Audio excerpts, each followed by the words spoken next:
அனைவருக்கும் வணக்கம். இன்னைக்கான ஆன்மீக பதிவில் நம்ம பார்க்க போகிற ரொம்ப முக்கியமான ஒரு பரபரப்பான தகவல் என்ன அப்படின்னு பார்த்தீங்கன்னா, டிசம்பர் 13ஆம் தேதி வெள்ளிக்கிழமையான இன்று மகா தீப கார்த்திகை திருவிழா கொண்டாடப்படுது. இந்த திருவிழா வெகு விமர்சையாக திருவண்ணாமலையில் அனுசரிக்கப்படுகிறது அப்படின்னு சொல்லலாம். திருவண்ணாமலையில் இதுவரைக்கும் இல்லாத தலத்தில் பார்க்கும்பொழுது திருவண்ணாமலை அப்படிங்கிறது வந்து நெருப்புத்தலமாக அக்னிதலமாக விளங்குகிறதுங்க. இந்த தலத்தில் பார்த்தோம் அப்படின்னா இந்த தீப கார்த்திகை விழா அப்படிங்கிறது ரொம்ப விசேஷமாக வெகு விமர்சையாக நடைபெறும். அது மட்டும் இல்லாமல் காலை 4 மணிக்கு பரணி தீபமும் மாலை 6 மணிக்கு பார்த்தோம் அப்படின்னா மகா தீபமும் ஏற்றப்பட்டு வழிபாடு நடத்தப்படுது. இந்த மகா தீபத்தை காண லட்சக்கணக்கான பக்தர்கள் திருவண்ணாமலை நாடி அருணாச்சலேஸ்வரர் தரிசனத்திற்காக அந்த மகா தீபத்தினுடைய தரிசனத்திற்காக திருவண்ணாமலை கோவிலுக்கு செல்வது வழக்கமான ஒன்று. அதே மாதிரி வருடம் பார்த்தோம் அப்படின்னா இந்த மகா தீபத்தின் போது பார்க்கும் பொழுது அதிகமான கனமழை பனிப்பொழிவு இது எல்லாமே வந்து இருக்க செய்யும் அப்படின்னு சொல்லலாம். அதை கூட பொருட்படுத்தாமல் பக்தர்கள் வந்து அந்த மகா தீபத்தை காண செல்வாங்க. அந்த மகா தீபம் அதிகன மழையில் கூட அணையாமல் குளிர்விட்டு எரியக்கூடிய ஒரு அற்புதமான காட்சி அப்படின்னு சொல்லலாம். இந்த காட்சி அப்படிங்கிறது சிவபெருமானினுடைய 3வது கண் திறப்பது போலவே அமைந்திருக்கும் அப்படிங்கிறது வந்து கூடுதல் சிறப்பாகவே சொல்லப்படுதுங்க. அது மட்டும் இல்லாமல் இதுவரைக்கும் வருடம் நடக்கக்கூடிய இந்த அற்புதமான நிகழ்வின் போது இதுவரைக்கும் நடக்காத பலதரப்பட்ட சோதனைகள் தற்போது பார்த்திங்க அப்படின்னா திருவண்ணாமலையில் அரங்கேறி வந்துட்டுருக்கு அப்படின்னு சொல்லலாம்.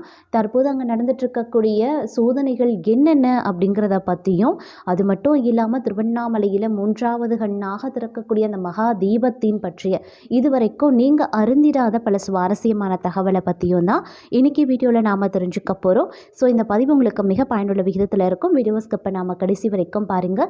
வீடியோக்குள்ளே போகிறதுக்கு முன்னாடி இதுவரைக்கும் நீங்கள் நம்ம சேனலை சப்ஸ்கிரைப் பண்ணலன்னா உடனே சப்ஸ்கிரைப் பண்ணிக்கோங்க. அப்படியே பக்கத்தில் இருக்கக்கூடிய நோட்டிஃபிகேஷனுக்கான பெல் பட்டனையும் ப்ரெஸ் பண்ணிக்கோங்க. சரி நேயர்களே, வாங்க வீடியோக்குள்ளே போகலாம்.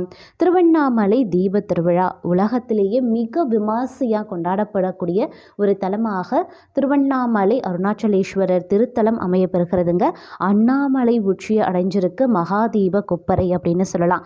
அதாவது திருவண்ணாமலை கார்த்திகை தீப திருவிழாவையொட்டி 2668 அடி உயரம் இருக்கக்கூடிய திருவண்ணாமலை உச்சிக்கு மகாதீப கொப்பரை டிசம்பர் மாதம் 12ஆம் தேதி கொண்டு செல்லப்பட்டிருக்கு. திருவண்ணாமலை அண்ணாமலையார் கோயிலில் கார்த்திகை தீப திருவிழா காவல் தெய்வமான துர்க்கை அம்மன் உற்சவத்துடன் கடந்த 1ஆம் தேதி தொடங்குச்சுங்க. பிடாரி அம்மன் விநாயகர் உற்சவங்கள் அடுத்தடுத்த நாட்களில் நடைபெற்றிருக்கு. அதுக்கப்புறம் பார்த்தீங்கன்னா மூலவர் சன்னதி முன்பாக இருக்கக்கூடிய தங்க கொடி மரத்தில் கடந்த 4ஆம் தேதி கொடியேற்றப்பட்டதும் 10 நாள் உற்சவம் வந்து கோலாகலமாக ஆரம்பமாகியிருக்கு. இதில் முக்கிய நிகழ்வுகளில் ஒன்றான மகா தேரோட்டம் கடந்த 10ஆம் தேதி வெகு சிறப்பாகவே நடந்திருக்கு அப்படின்னு சொல்லலாம். திருவண்ணாமலை கார்த்திகை தீப திருவிழாவையொட்டி திருவண்ணாமலையில் கொண்டு செல்லப்படக்கூடிய மகா தீப கொப்பரை அப்படிங்கிறது ரொம்ப விசேஷமான ஒன்றுங்க. இதை தொடர்ந்து கார்த்திகை தீப திருவிழா 13ஆம் தேதி இன்றைய தினத்தில் வந்து நடைபெற போகிறது. மூலவர் சன்னதியில் அதிகாலை 4 மணிக்கு பரணி தீபமோ மலையே மகேசன் என போற்றப்படும் 2668 உயரம் இருக்கக்கூடிய திரு அண்ணாமலை உச்சியில் மாலை 6 மணிக்கு பரணி தீபமும் ஏற்றப்பட இருக்குங்க.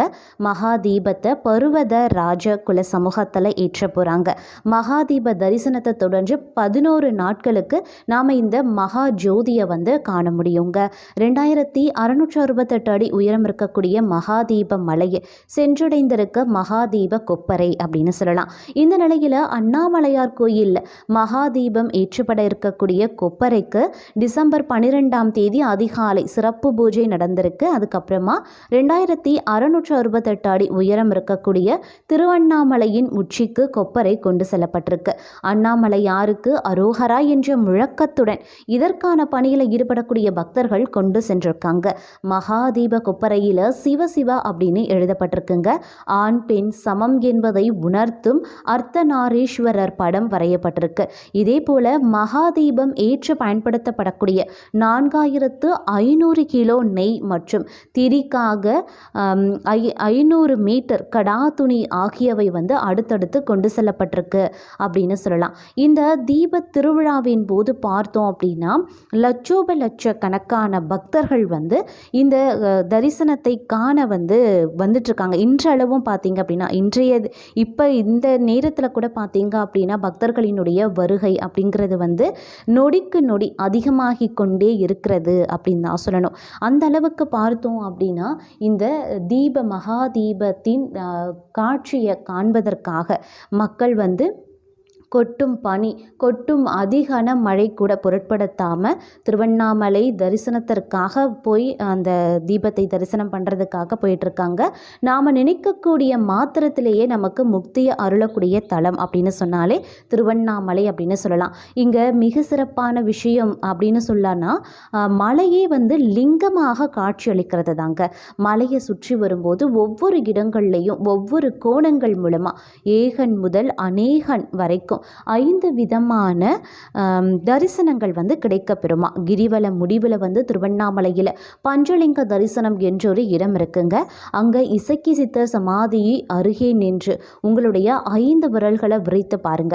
ஒவ்வொரு விரலும் ஒவ்வொரு மலையை சுட்டி காட்டும். அதில் நடுவிரல் காட்டக்கூடிய மலையை இன்னும் ஆழமாக பார்த்தீங்க அப்படின்னா ஒற்றை லிங்கமாக அங்கே உச்சியில் நம்மளுடைய அண்ணாமலையார் வீற்றிருக்கிறார் அப்படின்னு சொல்லலாம். தற்போது பார்த்தீங்க அப்படின்னா இந்த விஷயத்தில் பார்க்கும் பொழுது இது வரைக்கும் வந்து வருடம் வருடம் பார்த்தீங்க அப்படின்னா லட்ச மக்கள் வந்து இந்த மகாதீபத்தை காண வருவாங்க. ஆனால் தற்போது வந்து திருவண்ணாமலையில் வந்து இந்த மகாதீபத்தை காண வந்து பக்தர்களுக்கு அனுமதி மறுக்கப்பட்டிருக்குங்க. இத்தனை வருஷத்தில் பார்த்தீங்க அப்படின்னா இந்த மாதிரி ஒரு நிகழ்வு வந்து அரங்கேறியது கிடையாது அப்படின்னு கூட சொல்லலாம். அதாவது இந்த தீபத்தை வந்து காண வந்து உலகத்தில் இருக்கக்கூடிய பல மக்கள் வந்து தீபத்தை காண தரிசனம் பண்ண வருவாங்க. அது மட்டும் இல்லாமல் இந்த தீபத்தை காண்பதற்கு பக்தர்களுக்கு வந்து அனுமதி மறுக்கப்பட்டிருக்கு. ஏன் அப்படின்னு பார்த்தீங்கன்னா சமீபத்தில் பார்க்கும் பொழுது வெள்ளப்பெருக்கு நிலச்சரிவு வந்து திருவண்ணாமலையில் நடந்திருக்குங்க. இந்த நிலச்சரிவு காரணமாக பார்த்தீங்க அப்படின்னா நிறைய பேர் வந்து உயிரிழந்திருக்காங்க, பல பேர் வந்து காயமுற்றிருக்காங்க, பல பேர் வந்து தங்களுடைய வீடுகள் தங்களுடைய உடைமைகளை வந்து இழந்திருக்காங்க. இதன் காரணமாக மலை ஏறுவதற்காக பக்தர்களுக்கு வந்து அனுமதி மறுக்கப்பட்டிருக்கிறதாக வந்து அரசாங்கம் மூலமாக தெரிவிக்கப்பட்டிருக்கு. இது வந்து மிகப்பெரிய சோதனையாக வந்து தற்போது பார்க்கப்பட்டு வருகிறது அப்படின்னு தான் சொல்லணும். ஏன் அப்படின்னு பார்த்தீங்கன்னா சிவபெருமான் அப்படிங்கிறவர் வந்து ரொம்ப ரொம்ப அனைவராலும் போற்றப்படக்கூடிய ஒரு இறைவன் அப்படின்னு சொல்லலாம். அதுவும் இந்த தீப திருவிழா அப்படிங்கிறது வந்து வருடம் நாம் எதிர்பார்த்து காத்து கொண்டிருக்கக்கூடிய ஒரு அற்புதமான திருவிழாங்க.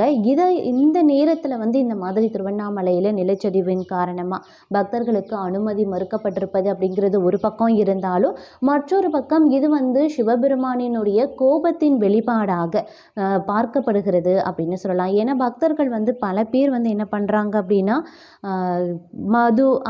மது விஷயம் அப்படி இல்லைன்னா இந்த போதைப் பொருட்களால் வந்து மலை பிரதேசத்திற்கு எடுத்து சென்று கோவிலையும் அந்த மலை பிரதேசங்களையும் வந்து அசுத்தம் செய்யறதுனால பக்தர்களுக்கு வந்து இதன் காரணமாக வந்து சில தொந்தரவுகளும் ஏற்படுது. இதன் காரணமாக சிவபெருமான் வந்து கோபமுற்று நிலச்சரிவு அப்படின்ற ஒரு விஷயத்தை ஏற்படுத்துகிறார் அப்படின்னு சொல்லிட்டு சில பக்தர்கள் வந்து நம்புகிறாங்க. அதுவும் ஒரு உண்மையாகவும் பார்க்கப்படுகிறது அப்படின்னு கூட சொல்லலாங்க.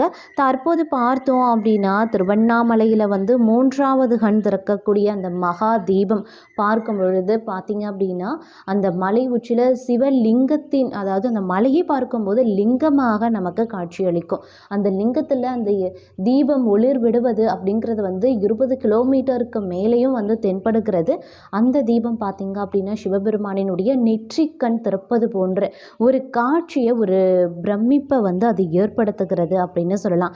இதை காண்பவர்களுடைய மனதில் பார்த்தோம் அப்படின்னா ஒரு விதமான பிரமிப்பும் வியப்பும் பரவசமும் வந்து ஏற்படுங்க.